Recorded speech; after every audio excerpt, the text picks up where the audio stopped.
విచిత్రమైన పరిస్థితి రాష్ట్రంలో నెలకొని ఉన్నది.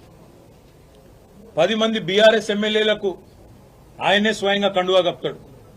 వాళ్ళ ఇళ్లకు పోయి బతిమలాడి కాళ్ళు మొక్కి సామదాన భేద దండోపాయాలు ప్రయోగించి ఒక్కొక్కరిని ఒక్కో రకంగా ప్రలోభ పెట్టి ఆయననే కండువాలు కప్తాడు. ఇంటింటికి పోతాడు. ఆయననే ముఖ్యమంత్రి స్వయంగా ఎమ్మెల్యేల ఇళ్ల చుట్టూ తిరిగి కాళ్ళు వేలు పట్టుకొని మొత్తానికి కండువాలు కప్తాడు. అవన్నీ మళ్ళా వాళ్ళ సోషల్ మీడియాలో, వాళ్ళ పేపర్లలో, వాళ్ళ ప్రసార మాధ్యమాలల్లో, వాళ్లకు డబ్బా కొట్టే బాకా ఛానళ్లల్లో అవే ప్రముఖంగా వాళ్లే రాసుకుంటారు. 10 మంది పోయినరు, అసలు ఎవరు మిగిలారు మీకు అని వాళ్లే డైలాగులు కొడతారు. మేము గేట్లెత్తితే ఇది, గేట్లెత్తితే అది అని వాళ్లే ఉపన్యాసాలు ముఖ్యమంత్రితో సహా ఆయన ప్రభుత్వంలోని మంత్రులు, కాంగ్రెస్ నాయకులు తెల్లారు లేస్తే పుంకాను పుంకాలుగా ప్రకటనలు. 10 మంది ఎమ్మెల్యేలు పోయినరు, కొంతమంది వస్తారు, కాంగ్రెస్ వాళ్ళే వాళ్ళ సోషల్ మీడియాలోనే వాళ్ళ ముఖ్యమంత్రితో సహా అందరూ మాట్లాడారు. కానీ మళ్లీ నిన్న మొన్న స్వరం మార్చి హైకోర్టు తీర్పు తర్వాత స్పీకర్ గారు నిర్ణయం తీసుకోవాలి, ఖచ్చితంగా ఈ 10 మంది శాసనసభ్యులు కూడా వీళ్ళకి ఫిరాయింపు వేటు తప్పదు, ఫిరాయింపు నిరోధక చట్టం కింద అని చెప్పి అర్థమైన తర్వాత గడగడ వణికిపోయి కొత్త డ్రామాకు శ్రీకారం చుట్టినారు. ఏం జరిగింది అసలు రాష్ట్రంలో? ఈ ఫిరాయింపులు ఎవరెవరైతే పాల్పడుతున్నారో తప్పకుండా వాళ్ళ పదవి పోతుంది అనే మాట మేము గల్లీ టు ఢిల్లీ సుప్రీంకోర్టు లాయర్లను కలిసినాం. సుప్రీంకోర్టు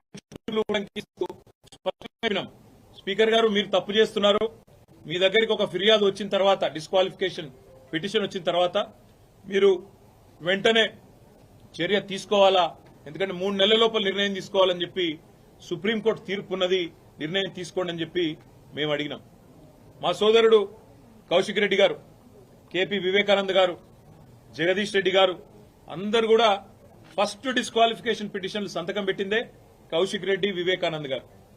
ఇద్దరు కలిసి ఆనాడు మొదలు పార్టీ ఫిరాయించిన దానం నాగేందర్, కడియం శ్రీహరి, తెల్లం వెంకట్రావు ఈ ముగ్గురు మీద డిస్క్వాలిఫికేషన్ పిటిషన్ ఇచ్చిందే కౌశిక్ రెడ్డి. ఏం తప్పు మాట్లాడింది కౌశిక్ రెడ్డి?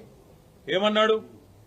ఎవరెవరైతే పార్టీ ఫిరాయించినరో వాళ్ళ మీద చర్య తీసుకోండి అని స్పీకర్ గారిని అడిగినాం. స్పీకర్ గారు చర్య తీసుకోకపోతే హైకోర్టుకు పోయినాం.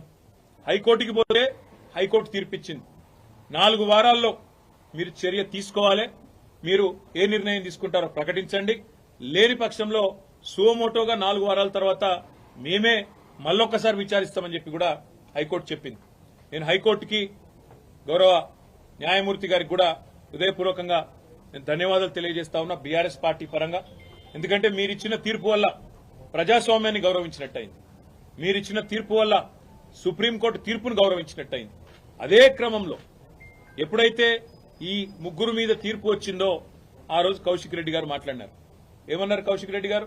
దమ్ముంటే రాజీనామా చేయండి, ప్రజాక్షేత్రంలోకి రండి, ప్రజాస్వామ్యం మీద నమ్మకం ఉంటే ముఖ్యమంత్రి రాహుల్ గాంధీ దమ్ముంటే రాండ్రి, ఈ 10 మందితో రాజీనామాలు చేపియండి, మీరు వెంటనే ప్రజాక్షేత్రంలో ఎవరి బలం ఏందో తేల్చుకుందామని అన్నాడు.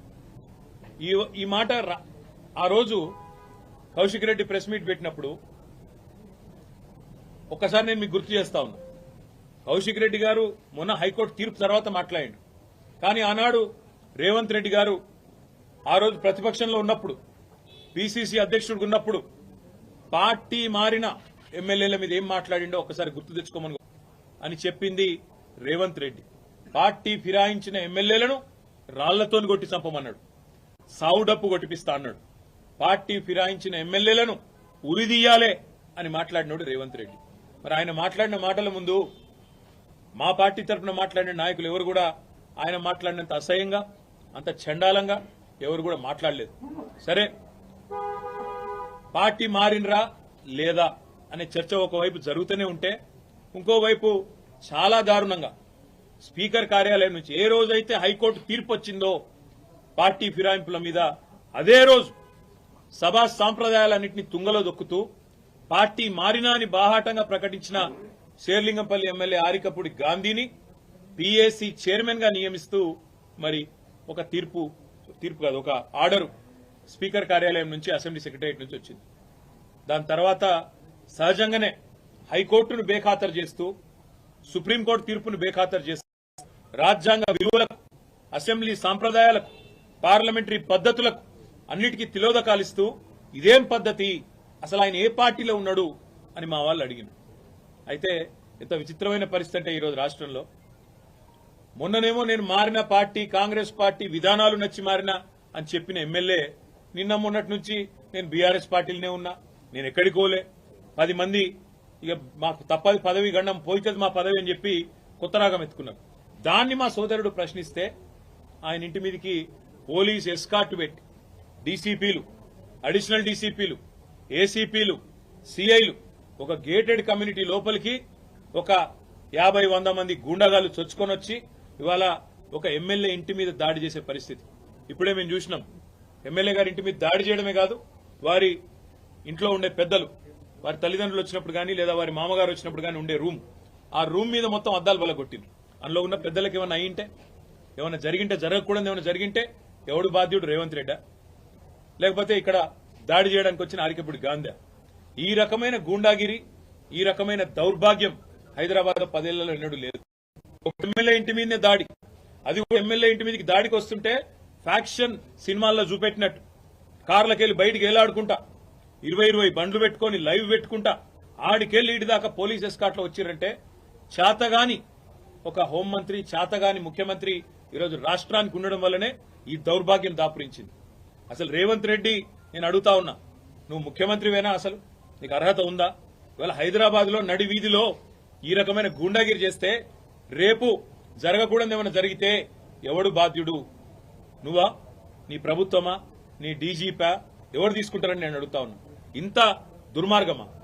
నీకు కనీసం హైదరాబాద్ లో లా అండ్ ఆర్డర్ కంట్రోల్ చేసే ముఖం లేదు.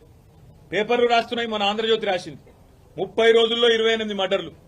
ఈనాడు రాస్తుంది ఈ నగరానికి ఏమైంది అని, అదేమి చేతగాదు చేసేది. హోంమంత్రి ఉన్నడో లేడో ఎవరికి తెలియదు, ముఖ్యమంత్రి ఎక్కడున్నాడో ఎవరికి తెలియదు. ఢిల్లీకి ఎక్కే విమానం దిగే విమానం అన్నట్టు 22 సార్లు ఎక్కడూ దిగుడు తప్ప పీకిందేమీ లేదు. కనీసం హైదరాబాద్ లో శాంతి భద్రతలను కంట్రోల్ చేయలేని దౌర్భాగ్యపు ముఖ్యమంత్రి ఇవాళ ఒక ఎమ్మెల్యే ఇంటి మీదికి మాత్రం గూండాలను పోలీసులు ఎస్కాటించి పంపిన ఒక దౌర్భాగ్యపు చరిత్రహీన ముఖ్యమంత్రిగా రేవంత్ రెడ్డి మిగిలిపోతాడు. నేను అడుగుతా ఉన్నా మా కౌశిక్ రెడ్డి అడిగిన ప్రశ్ననే, ఏ పార్టీలో ఉన్నావు గాంధీ? అసలు మీ 10 మంది ఎమ్మెల్యేలు ఎవడైతే పార్టీ మారినరో, ఎవరి ఇంటింటికైతే పోయి ముఖ్యమంత్రి అనేటోడు కండువా కప్పిండో, ఫస్ట్ మీరు ఏ పార్టీలో ఉన్నారో చెప్పండి. మీకు ఇప్పటికే స్పీకర్ దగ్గర పిటిషన్లు ఉన్నాయి 10, స్పీకర్ గారు కూడా తేల్చాలా. ఇవన్నీ కాదు, ఇవేమీ లేదు, మేము రైతు రుణమాఫీ మీద అడిగితే, లేదా వరద బాధితుల తరఫున ప్రశ్నిస్తే, లేదా రైతు బంధు ఎప్పుడేస్తావని అడిగితే, మహిళా సోదరిమణులకు 2500 ఎప్పుడు ఇస్తావని అడిగితే, లేదా పెన్షన్లు ఎప్పుడు పెంచుతావని అడిగితే, 100 రోజుల్లో గ్యారంటీలు అమలు చేస్తా అన్న సన్నాసి ఎక్కడ తెచ్చిండు ముఖ్యమంత్రి అని అడిగితే తట్టుకోలేక హెడ్లైన్ మేనేజ్మెంట్ కోసం, అటెన్షన్ డైవర్షన్ కోసం ఒక దిక్కు హైడ్రా అని హైడ్రామా, ఇంకో దిక్కు ఈ రకంగా ఎమ్మెల్యేల ఇంటి మీదకే గూండాలను పంపడం అంటే దీనికంటే సిగ్గుచేటు ఇంకొకటి ఉండదు. తప్పకుండా నేను రేవంత్ రెడ్డిని అంటా ఉన్నా, చరిత్రలో నీలాంటి పనికిమాలిన ముఖ్యమంత్రులు, నీలాంటి తలమాసిన ముఖ్యమంత్రులు మస్తుగా వచ్చిండ్రు, మస్తుగా పోయినరు. పెద్ద పెద్దోళ్లతోనూ కొట్లాడినాం, చంద్రబాబుతో కొట్లాడినాం, రాజశేఖర రెడ్డితో కొట్లాడినాం, కిరణ్ కుమార్ రెడ్డితోని, రోషయ్య గారితో ఎంతో మందితో తలపడ్డాం. నువ్వు వాళ్ళందరికంటే కూడా చాలా చిన్నోడు, చిట్టినాయుడు, నువ్వు చాలా చిన్నోడవు. నేను మా దగ్గర మా భాషలో చెప్పాలంటే హైదరాబాద్ లో బుల్లబ్బాయి అంటారు నీలాంటి వాళ్ళు. ఇలాంటి బుల్లబ్బాయిలు చిట్టినాయుళ్ళు చాలా మందిని చూసినాం. ఏం ఫరక్ పడేది కూడా ఏం లేదు, ఏం ఇంటికి కూడా వీకలేవు. కానీ ఏదో పైశాచిక ఆనందం, 4 రోజులు ముఖ్యమంత్రి పదవిలో కూర్చున్నా, నేనేందో పెద్దోడిని అయిపోయినా అనేదో ఎగిరిగిరి పడతా ఉన్నావు. రేవంత్ రెడ్డి గారు అధికారం ఎవరికి శాశ్వతం కాదు. నువ్వు ఒక దుష్ట సాంప్రదాయానికి తెరలేపుతా ఉన్నావు. ఇది తప్పకుండా నిన్ను దహిస్తుంది, నిన్ను వెంటాడుతుంది. రేపు నువ్వు పదవిలోకి దిగిపోయినాక తప్పకుండా నువ్వు ఈరోజు ఏదైతే దుష్ట సాంప్రదాయాలు నెలకొల్పుతున్నావో ఇవన్నీ నీకే చుట్టుకుంటాయనే మాట కూడా నేను వారిని హెచ్చరిస్తా ఉన్నా. తప్పకుండా ఈ 10 మంది మీద వేటు వేయాల్సిందే. అదేవిధంగా కౌశిక్ రెడ్డి గారి ఇంటి దాకా గూండాలను తీసుకొచ్చిన పోలీసులు ఎవరైతున్నారో వాళ్ళని కూడా వదిలిపెట్టాం. తప్పకుండా అవసరమైతే కోర్టు ద్వారా పోరాడతాం, అవసరమైతే న్యాయపరమైన ప్రయత్నము చేస్తాం. డీజీపీ గారు కనుక స్పందించి ఇక్కడ ఏసీపీ సిఐ ఎవరైతే దగ్గర ఉండి మరి గూండాలను తీసుకొచ్చి గేటెడ్ కమ్యూనిటీ లోపలికి తీసుకొచ్చి ఎమ్మెల్యే ఇంటి మీద దాడి చేయించడానికి అన్ని రకాలుగా ఇక్కడ రంగం సిద్ధం చేసినరో వాళ్ళని తప్పకుండా సస్పెండ్ చేయాలి, వాళ్ళ మీద చర్య తీసుకోవాలని చెప్పి కూడా నేను కోరుతా ఉన్నా. ఒకటి మాత్రం పక్కా, నువ్వెన్ని డైవర్షన్ గేమ్లు ఆడినా, నువ్వెన్ని రకాల హెడ్లైన్ మేనేజ్మెంట్లు చేసినా, నువ్వెన్ని రకాల ప్రయత్నాలు చేసినా నిన్ను మాత్రం బీఆర్ఎస్ పార్టీ వదిలిపెట్టది. 6 గ్యారంటీలు ఏమైనా అని అడుగుతూనే ఉంటాం. రైతు రుణమాఫీ ఎప్పుడు చేస్తామని అడుగుతూనే ఉంటాం. తప్పకుండా రాష్ట్రంలోని పీడిత ప్రజలు, రాష్ట్రంలోని పేద ప్రజల తరపున మా ఎమ్మెల్యేల ఇండ్ల మీద దాడి చేసినా మా ఎమ్మెల్యేలు కూడా మేము భయపడం. తప్పకుండా నేను నిలదీస్తూనే ఉంటామని చెప్పి కూడా చెబుతూ ఇవాళ మా తమ్ముడికి సంఘీభావం చెప్పడానికి ఇక్కడ దాకా వచ్చినాం అందరం కూడా. తప్పకుండా భవిష్యత్తులో కూడా ఏ ఒక్క నాయకుడు, ఏ ఒక్క కార్యకర్త మీద ఎక్కడ ఇలాంటి సంఘటన జరిగినా అందరం కూడా అందుబాటులో ఉంటాం. అందరం కూడా తప్పకుండా తరలి వస్తామని చెప్పి కూడా తెలియజేస్తూ, మొన్న ఇక్కడికి వచ్చిన హరీష్ రావు గారిని, మా గౌరవ సీనియర్ శాసనసభ్యులందరినీ కూడా తలకొండపల్లికి తీసుకుపోయి, ఇంకెక్కడెక్కడికో తీసుకుపోయి, అష్టదిగ్బంధం చేసి ఎక్కడెక్కడికో తీసుకుపోదాం అనుకుంటే ఎక్కడికక్కడ ప్రజలు స్వచ్ఛందంగా వేలాదిగా ముఖ్యమంత్రి సొంత జిల్లాలోనే ప్రభుత్వానికి చుక్కలు చూపెట్టినారు. వేల మంది రోడ్ల మీదకి వచ్చినారు. అర్ధరాత్రి కూడా 10:30, 11 దాకా వేలాది మంది రోడ్ల మీదకి వచ్చి ఆ రోజు తలకొండపల్లి పోలీస్ స్టేషన్ కావచ్చు, లేదా కేశంపేట పోలీస్ స్టేషన్ కావచ్చు, ఎక్కడికక్కడ ఎదురు తిరిగి ఈ ప్రభుత్వానికి పాలమూరు పౌరుషం చూపెట్టినందుకు వారికి, అదేవిధంగా నిన్న ఒక్క అరికపూడి గాంధీని హౌస్ అరెస్ట్ చేస్తే పోతున్నాయి కదా, దానికోసం నిన్న మొత్తం రాష్ట్రంలో వేలాది మంది బీఆర్ఎస్ కార్యకర్తలను హౌస్ అరెస్ట్ చేశారు.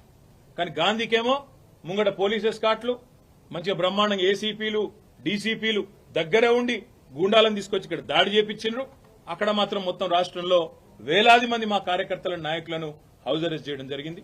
ఇది ఏ రకంగా మంచిదో రాష్ట్ర ప్రజలు కూడా ఆలోచించాలని చెప్పి కోరుతూ, ఈ హింసాయుతమైన పద్ధతులు 10 ఏళ్లలో తెలంగాణలో ఎన్నడూ తెలంగాణలో ప్రాంతీయం, మన రాష్ట్రం ఏర్పడిన తర్వాత ప్రాంతీయ భాష పేరు మీద గాని, ప్రాంతీయ తత్వం పేరు మీద గాని ఆంధ్ర తెలంగాణ పంచాయతీలు గాని ఎక్కడ జరగలేదు. 10 ఏళ్ల మా ఆచరణనే దానికి సాక్ష్యం.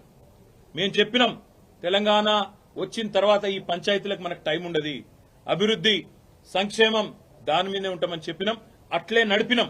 కానీ ఇలా హైదరాబాద్ లో ఈ పనికిమాలిన ముఖ్యమంత్రి నాయకత్వంలో కొత్తగా ప్రాంతీయ తత్వాన్ని కూడా రెచ్చగొట్టే విధంగా చిల్లరమల్లర ప్రయత్నాలు చేస్తా ఉన్నారు.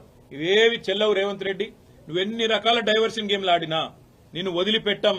6 గ్యారంటీల అమలు మీద పట్టు పడతాం. ప్రధాన ప్రతిపక్షంగా నీ పార్టీ సంగతి కూడా తప్పకుండా ప్రజాక్షేత్రంలోనే చెప్తామని చెప్పి నేను తెలియజేస్తాను. Thank you.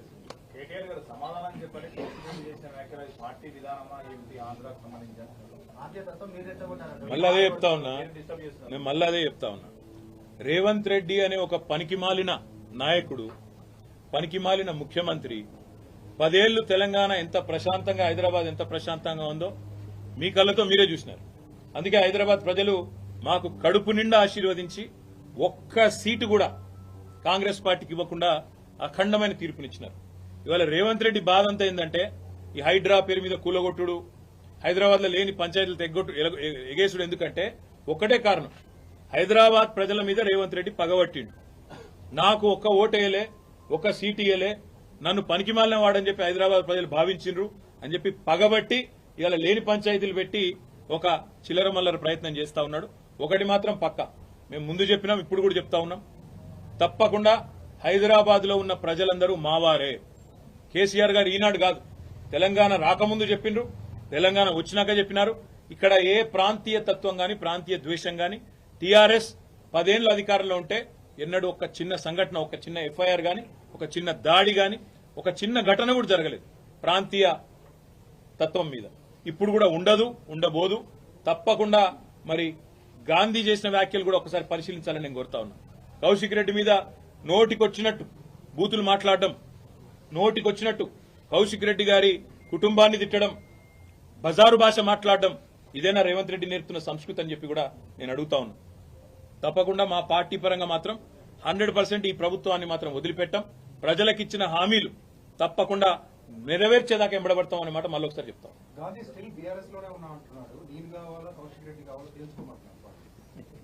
దీన్ని కామెడీ అంటారు. ఎందుకంటే మీరు అడగడంలోనే కామెడీ. నేను చూసిన ఆయన, నేను ఏదో సమావేశం పెడతా, మన్ను పెడతా అంటే విలేకరులే అడుగుతారు, ఏ పార్టీ సమావేశం పెడతావు సార్. ఇప్పుడు కొంతమంది ఎట్లయిపోయినంటే రాజకీయాల్లో కమిడియన్స్ కంటే ఎక్కువ హాస్యాన్ని పండిస్తా ఉన్నారు. ఆయననే పెట్టుకుంటాడు, నేను చేరిన కాంగ్రెస్ లా అదేదో రేవంత్ రెడ్డి ఏదో పీకి పందిరేసిండు, హైదరాబాద్ లో ఏదో చేస్తాడు, నేను అందుకే అందులో చూస్తున్నా అన్నాడు. నేను అడుగుతున్నా గాంధీని, నువ్వు మొన్న ఎలక్షన్లు ఏం చెప్పినావు శేర్లింగంపల్లి ఓటర్లకు? 9,500 కోట్ల రూపాయలతో కేసీఆర్ గారు, కేటీఆర్ గారు హైదరాబాద్ అభివృద్ధి చేసిండు, మా శేర్లింగంపల్లి అభివృద్ధి చేసిండు, అందుకే ఓటు అడుగుతున్నా అన్నావు. మరి నేను అడుగుతున్నా గాంధీని, నువ్వే కదా కాంగ్రెస్ లో పోయినావు, 9,500 కోట్ల అభివృద్ధి, మరి 9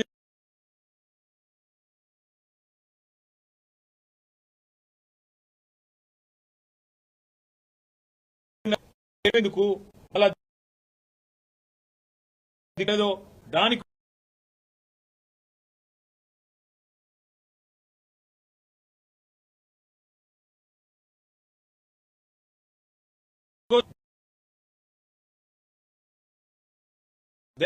మీ ఎమ్మెల్యే ఏ పార్టీలు ఉన్నాడు అనే మాట మీరు ఒక్కసారి ఒక రౌండ్ 11 డివిజన్లు ఉన్నట్టున్నాయి, ఇక్కడ తలా 10 డివిజన్లు ఉన్నాయి, తలా డివిజన్ పంచుకోండి, ఆ డివిజన్లోని ఓటర్లను అడగండి, మీరు గెలిపించిన మీ ఎమ్మెల్యే ఎక్కడ ఉన్నాడు, ఏ పార్టీలో ఉన్నాడో అడగండి. దాని ప్రకారం మనం స్పీకర్ గారికి కూడా అదే రిపోర్ట్ మీరు ఇవ్వండి. తద్వారా స్పీకర్ గారికి కూడా చాలా క్లారిటీ వచ్చి కళ్ళు తెరుచుకొని ఆయన తీర్పు జల్దీ తీసుకుంటారని నేను అనుకుంటాను. Thank you. జై తెలంగాణ.